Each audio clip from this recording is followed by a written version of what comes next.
pagi anak-anak ibu semuanya. Apa kabar kalian pada pagi hari ini? Baik. Sebelum kita memulai pelajaran, terlebih dahulu kita berdoa seperti biasanya. Siapa yang memimpin doanya, Nak? Silakan Amanda. Berdiri.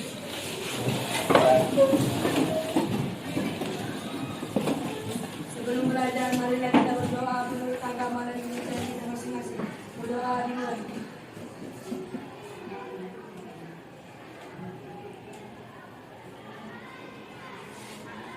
Berdoa selesai. Para ibu guru kita, Marisa Alam. Siap, Pak Ibu. Pagi anak-anak. Sebelum kita memulai pelajaran kita pada hari ini, mari kita ice breaking dulu. Di sini ada ibu kasih petunjuk yang harus kamu lakukan. Nah, jika nanti ibu katakan tangan kanan, maka angkat tangan kirimu. Jika ibu katakan tangan kiri, maka angkat tangan kanan. Jadi lakukan sesuai dengan yang ibu arahkan. Paham? Paham. Oke. Tangan kanan. Kiri. Kiri. Kanan. Kanan. Kiri kanan. Kanan kanan kanan. Wah, banyak tidak fokus. Saya ulangi lagi. Kiri. Kanan kiri. Kiri kiri kiri. Kanan kiri kanan. Oke, ya tepuk tangan berdua. Untuk mengetahui fokus kalian, fokus atau tidak dengan apa yang sudah kita arahkan tadi.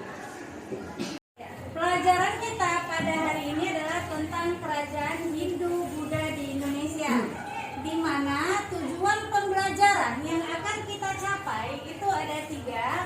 Yang pertama, mengidentifikasi kerajaan yang bercorak Hindu Buddha di Indonesia. Yang kedua, menceritakan tentang kerajaan yang bercorak Hindu Buddha di Indonesia. Dan yang ketiga, menyebutkan peninggalan kerajaan yang bercorak Hindu Buddha di Indonesia. Nah, pada pelajaran hari ini kita lihat ada pemahaman bermaknanya tentang bagaimana kerajaan Hindu Buddha tersebut berkembang di Indonesia. Sebelumnya kita mengenal masa praaksara. Ini masa praaksara, masa sebelum mengenal adanya tulisan. Setelah masa praaksara, kehidupan masyarakat Indonesia memasuki masa Hindu Buddha. Itulah yang disebut dengan masa klasik. Kalau kita lihat di sini juga disebut sebagai masa aksara, yaitu awal masuknya unsur-unsur budaya India di Indonesia.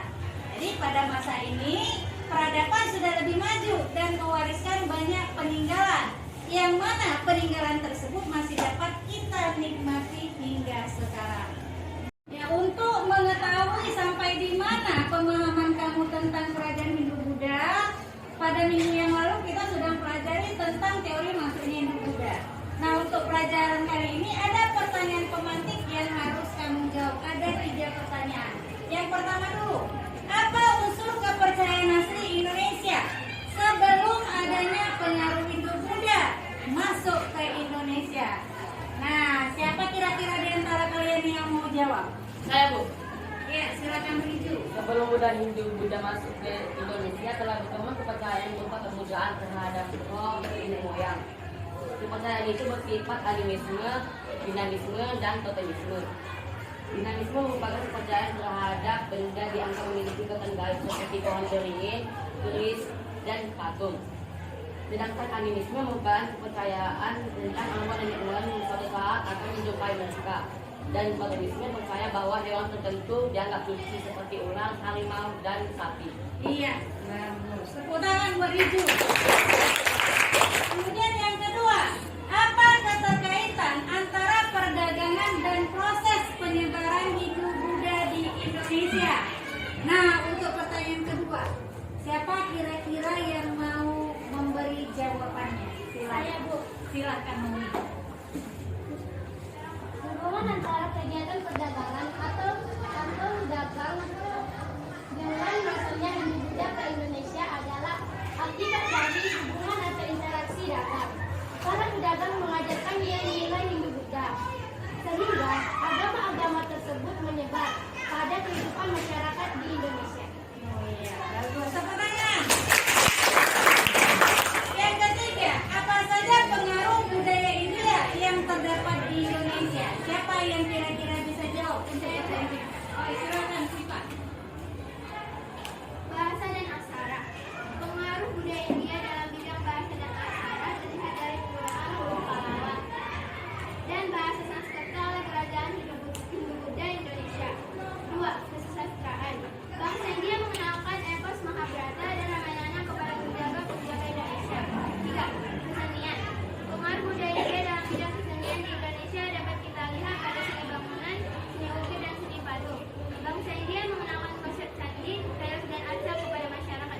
kita nantinya akan memperdalam tentang apa-apa saja peninggalan-peninggalan yang terdapat pada masa Hindu Buddha. Nah, adapun salah satu bentuk atau tempat yang digunakan untuk menyimpan berbagai benda-benda bersejarah itu kita kenal dengan istilah museum. Pernah dengar istilah museum? Pernah. Pernah ke museum? Tidak. Jadi kemana saja kalian pernah pergi? Kalau misalnya ke museum, kemana kalian pernah pergi? Pantai. Lagi kemana lagi? Ke gunung. Alun-alun. Ini adalah gambar museum. Ini museum yang terdapat di Sumatera Utara. Jadi museum ini apa isinya? Nah, isinya ini berbagai benda-benda yang dianggap sejarah. Jadi kalau kita lihat pengertian museum, ini adalah lembaga bersifat tetap, tidak mencari keuntungan, kemudian melayani masyarakat dan perkembangannya. Dia terbuka untuk umum, siapa saja boleh masuk ke museum tersebut untuk melihat apa-apa saja yang bersejarah, kemudian mengumpulkan, merawat, meneliti, mengkomunikasikan dan memamerkan warisan budaya dan lingkungannya yang bersifat kebendaan dan tak benda untuk tujuan pengkajian, pendidikan, termasuk juga kesenangan. Nah, inilah yang dikatakan dengan museum. Jadi kalau misalnya nanti kalian pergi ke suatu tempat, atau misalnya kalian pergi ke Medan, nah coba sekali-sekali kamu ajak keluarga atau orang tuamu pergi ke museum. Paham? Tadi sudah disinggung bahwa ada beberapa pengaruh yang terdapat di Indonesia, baik itu sistem kerajaan dan lain sebagainya, di mana di sini ada kita lihat beberapa candi. Nah, candi yang terdapat di Indonesia ini dalam bahasa Indonesia merujuk kepada sebuah bangunan keagamaan, tempat ibadah. Jadi digunakan sebagai tempat ibadah peninggalan purbakala yang berasal dari peradaban Hindu Buddha, yang sampai sekarang bangunan ini masih bisa kita temukan di negara kita. Nah, kemudian yang kedua di sini ini adalah arca. Ada beberapa arca, apakah hanya ini aja arca yang terdapat di Indonesia? Tidak, masih banyak lagi jenis-jenis arca yang lain. Ini hanya contoh saja, di mana arca di sini adalah merupakan patung, yaitu patung. Patung yang dibuat dengan tujuan utamanya sebagai media keagamaan. Inilah sebagai media atau sebagai penyampai bagaimana cara mereka beribadah, sebagai sarana dalam memuja Tuhan atau dewa-dewinya. Itu menurut ajaran Hindu Buddha. Kemudian ada lagi di sini yupa. Nah, kalau misalnya kerajaan-kerajaan tertentu ada di sini yang namanya yupa, yang merupakan peninggalan. Dari yupa inilah kita bisa tahu sejarah kerajaan tersebut. Nah, di sini ada 7 yupa. Apa itu yupa? Ini prasasti pertama yang pernah dibuat oleh kerajaan Kutai, sekaligus menjadi bukti bahwa pernah ada kerajaan Hindu di Kalimantan. Jadi kerajaan Kutai namanya. Lebih memahami materi kita pada pagi hari ini, kalian boleh simak video kita berikut ini. Juga inilah yang memicu munculnya kerajaan-kerajaan bercorak Hindu Buddha di Nusantara.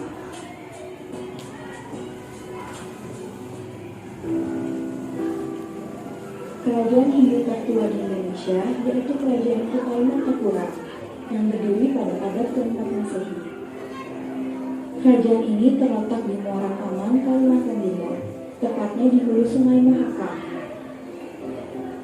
Kerajaan ini didirikan oleh raja pertamanya yang bernama Kudungga. Nama Kutai diberikan oleh para ahli karena tidak ada peninggalan yang secara jelas menyebutkan nama kerajaan ini.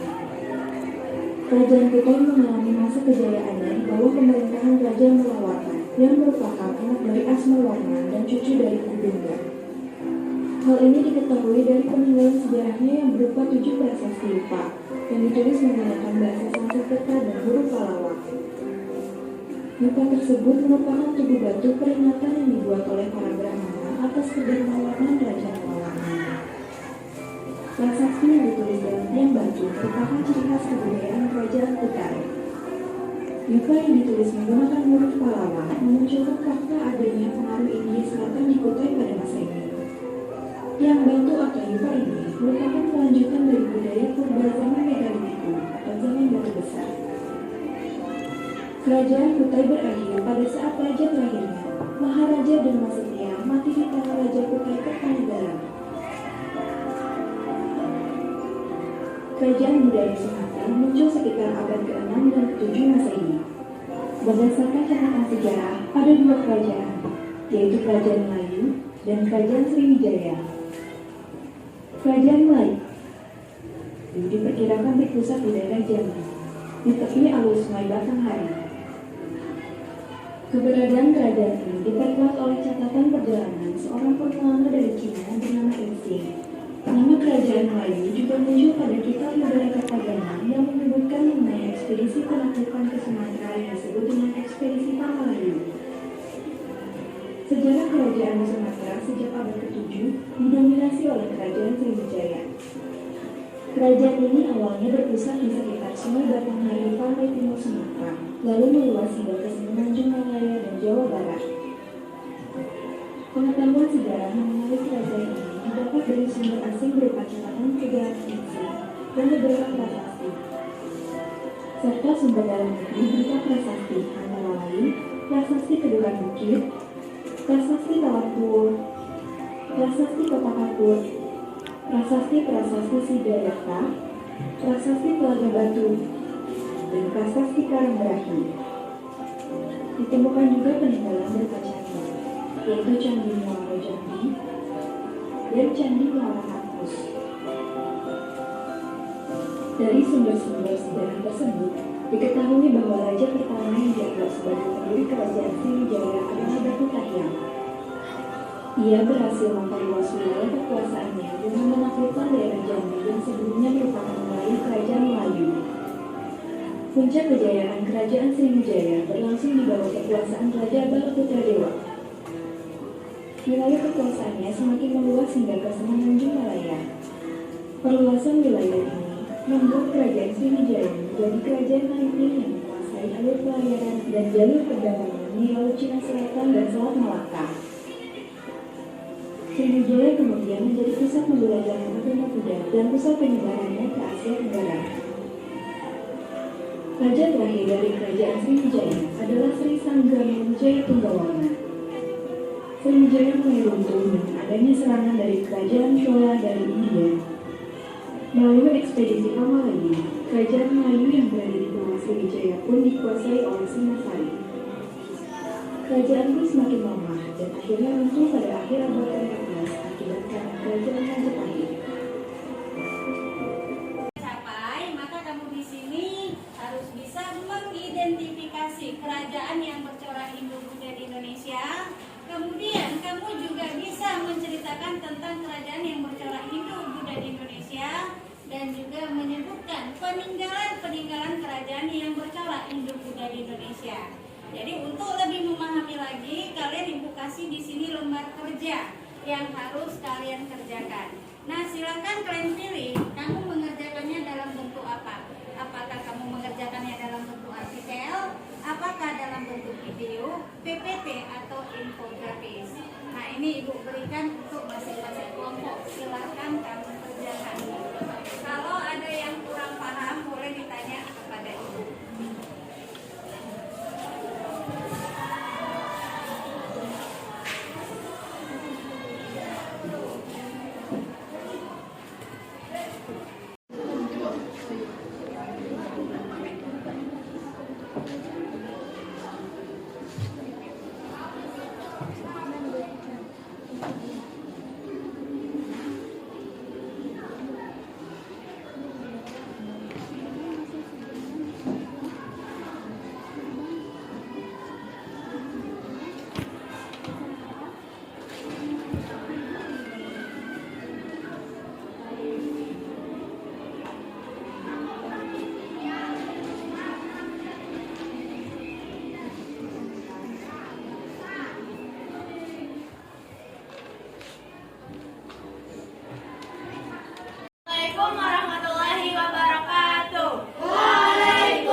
bertajuk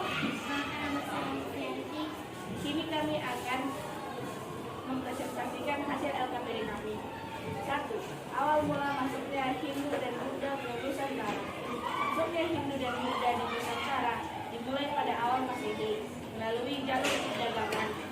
Hal ini dipengaruhi oleh posisi Indonesia yang sangat strategis dalam bidang pelayaran dan perdagangan. Melalui hubungan perdagangan, muncul pengaruh bagi kedua belah dan terjadilah akulturasi kebudayaan. Masuknya agama Hindu dan Buddha di Indonesia kemudian memunculkan pembaruan besar, seperti berakhirnya zaman prasejarah Indonesia dan perubahan dari kepercayaan kuno atau animisme dan dinamisme menjadi kehidupan beragama yang memuja Tuhan dalam kitab suci. Untuk berikutnya, kelompok siapa lagi yang mau maju atau tampil ke depan? Ya, silakan kelompok Sita dan kawan-kawan.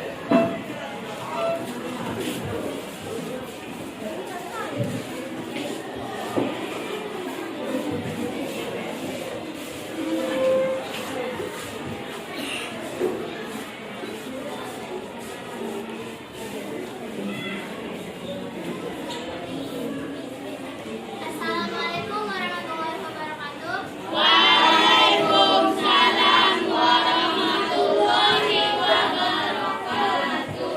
Perkenalkan, nama saya Asma Chandra. Perkenalkan, nama saya Fikri. Perkenalkan, nama saya Muhammad Fajri. Perkenalkan, nama saya Naomi. Perkenalkan, nama saya Naomi. Perkenalkan, nama saya Fadila. Di sini kami akan mempresentasikan hasil tugas kelompok LKPD kami. Yang pertama, mengidentifikasi masalah bagaimana agama Hindu mulai masuk ke Indonesia. Awal mula masuknya Hindu Buddha ke Nusantara. Masuknya Hindu dan Buddha di Nusantara dimulai pada awal Masehi melalui jalur perdagangan. Hal ini dipengaruhi oleh posisi Indonesia yang sangat strategis dalam bidang pelayaran dan perdagangan. Melalui hubungan perdagangan, muncul pengaruh bagi kedua belah pihak dan terjadilah akulturasi kebudayaan. Masuknya agama Hindu dan Buddha ke Indonesia kemudian memunculkan pembaruan besar, seperti berakhirnya zaman prasejarah Indonesia dan perubahan dari kepercayaan kuno atau animisme dan dinamisme menjadi kehidupan beragama dan memuja Tuhan dengan kitab suci. Teori apa yang mendasari masuknya agama Hindu Buddha ke Indonesia? 2. Mengidentifikasi teori yang mendasari masuknya Hindu Buddha ke Indonesia. Kelompok kalian yang belum presentasi ke depan? Kelompok siapa itu? Ya, silakan maju. Kelompok aja.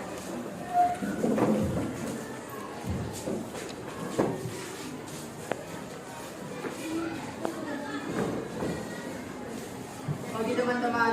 Perkenalkan, nama saya Raja. Perkenalkan, nama saya Rio. Perkenalkan, nama saya Ada. Perkenalkan, nama saya Baris. Di sini kami akan mempresentasikan kerja kelompok kami dalam bentuk video. Awal mula masuknya Hindu Buddha ke Indonesia.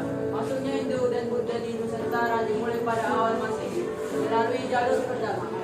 Hal ini dipengaruhi oleh posisi Indonesia yang sangat strategis dalam bidang pelayaran dan perdagangan. Melalui hubungan perdagangan, muncul pengaruh bagi kedua belah pihak dan terjadi akulturasi kebudayaan.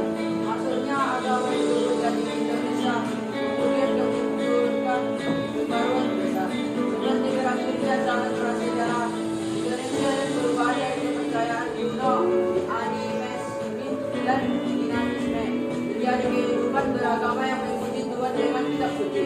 Anak-anak itu semuanya untuk lebih memahami tentang pelajaran kita pada hari ini mengenai kerajaan Hindu Buddha di Indonesia. Di sini ada tes tertulis yang Ibu berikan kepada kalian untuk kalian jawab. Nah, mudah-mudahan dengan menjawab pertanyaan-pertanyaan yang ada pada kertas ini, kalian akan lebih bisa memahami tentang kerajaan-kerajaan tersebut. Nah, silakan kalian diskusikan untuk masing-masing kelompok.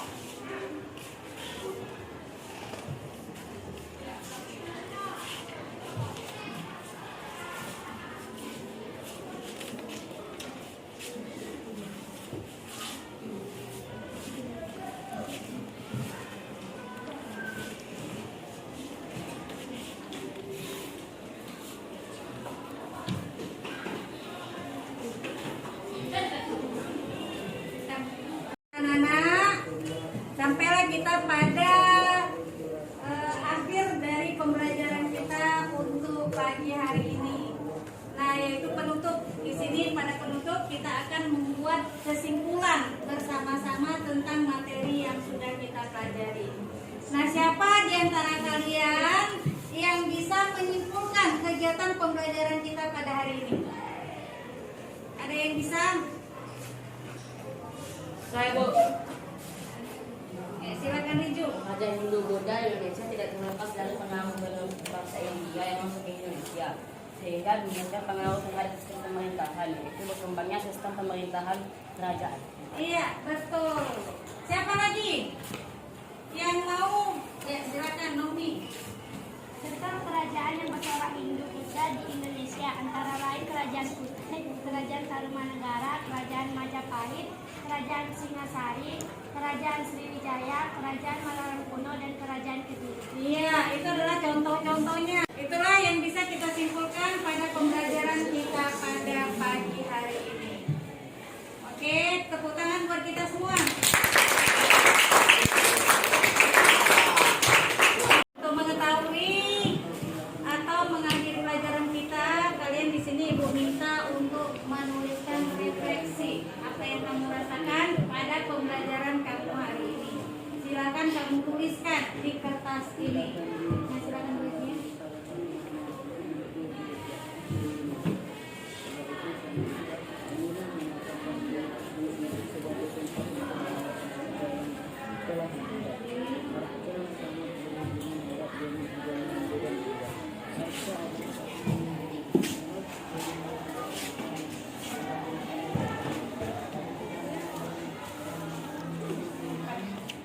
Inilah hasil refleksi kalian yang sudah kalian tempel di depan. Siapa kira-kira yang mau membacakan hasil refleksi kalian?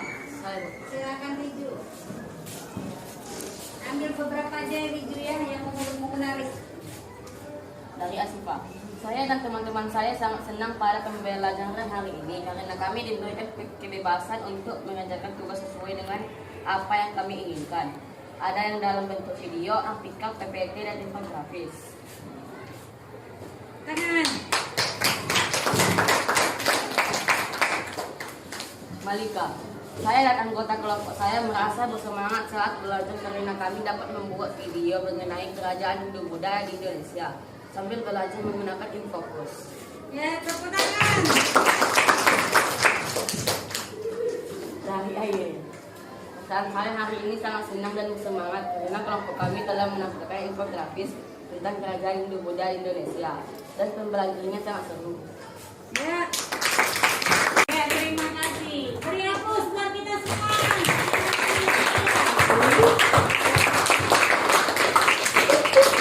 Pembelajaran kita pada pagi hari ini, semoga pembelajaran ini bisa menjadi menambah pengetahuan kalian tentang berbagai kerajaan Hindu Buddha yang terdapat di Indonesia. Sampai jumpa minggu depan. Selamat pagi. Assalamualaikum warahmatullahi wabarakatuh.